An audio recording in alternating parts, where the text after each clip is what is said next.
नमस्कार, आप देख रहे हैं सिनेस्पिक्स और मैं हूं दिव्यांशी। पंड्या स्टोर में उस एनजीओ महिला ने नताशा को ऑटो रिक्शा में भागते हुए कैद कर लिया। इससे पहले नताशा उसे पकड़ पाती। धवल बाइक चला रहा है और नताशा एनजीओ की लड़की के तक पहुंचने की बेताब कोशिश कर रही है। नताशा को देखने के बाद वह सड़क पर गिर जाता है और नताशा उसे बचाने के लिए दौड़ती है, लेकिन धवल मना कर देता है। नताशा गलत काम से इनकार करती है, लेकिन धवल उसे याद दिलाता है कि हर सबूत उसके खिलाफ है। नताशा ने धवल को आश्वासन दिया कि वह अपनी बेगुनाही साबित करके रहेगी और उसे दे देगी, क्योंकि उसे उस पर भरोसा नहीं है। चीकू ने पंड्या हाउस में सुमन को बताया कि उसने करुणा के कारण एक दुर्घटनाग्रस्त लड़की को अस्पताल में भर्ती कराया है। सुमन रोते हुए चीकू से पूछती है कि जब उसके पास शेष, मिठू और नताशा है तो वह अनाथ कैसे है।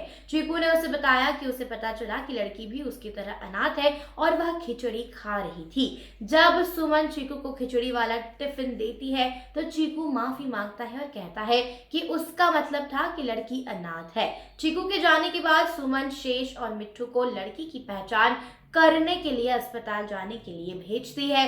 वहीं सड़क पर टहलते समय नताशा को कई आदमी ताना मारते हैं। धवल वहां से गुजरता है और सुझाव देता है कि उन्हें घर जाना चाहिए, क्योंकि काफी समय हो गया है। नताशा ने धवल को आश्वासन दिया कि वह अपनी बेगुनाही साबित करने के बाद ही वहां से हटेगी, जिससे उन छेड़छाड़ की स्थिति और बदतर हो जाती है। धवल लड़कों की पिटाई तब तक नहीं करता जब तक जवाबी कार्यवाही खुद को नुकसान नहीं पहुंचाता। नताशा देखती है कि धवल उसका हाथ पकड़कर उसे अपनी बाइक तक ले जाता है और उससे कहता है कि वह उसके धैर्य की परीक्षा ना ले।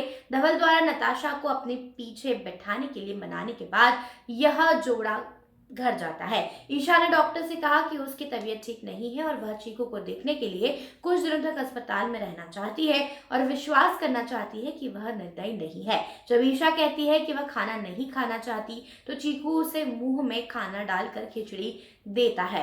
अम्बा हवेली पर आंसू बहाती है, क्योंकि धवल को नुकसान हुआ है और जब वह मरहम पट्टी के लिए अंदर गया तो वह हर चीज के लिए नताशा को दोष देती है। नताशा धवल के घावों पर मलहम लगाती है, लेकिन वह कहता है कि यह ठीक नहीं होगा। जब धवल चला जाता है तो नताशा कहती है कि घावों को ठीक होने के लिए समय चाहिए। अम्बा का मानना है कि हर कोई नताशा से नफरत करता है, जबकि मिठू और शेष देखते हैं चीकू ईशा को खाना खिला रहा है और खुद को यशोधन पंड्या बताता है। जब ईशा तर्क देती है कि उसके परिवार का नाम जोड़ना व्यर्थ है, जिससे उसे छोड़ा गया था। नताशा को जबरदस्ती बिस्तर पर गिरा देती है और उसके बाद उस पर आक्रमण करके उसके शर्ट का बटन खोलती है और घावों पर मरहम लगाती है।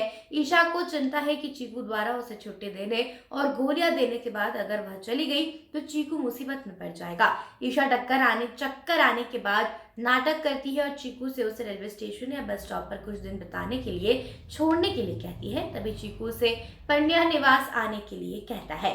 नताशा धवल को कॉफी ऑफर करती है, लेकिन वह उसे घमंडी होने के लिए डांटता है और उसे पहले खुद को साबित करने के लिए कहता है, जिससे वह दृढ़ संकल्पित हो जाती है।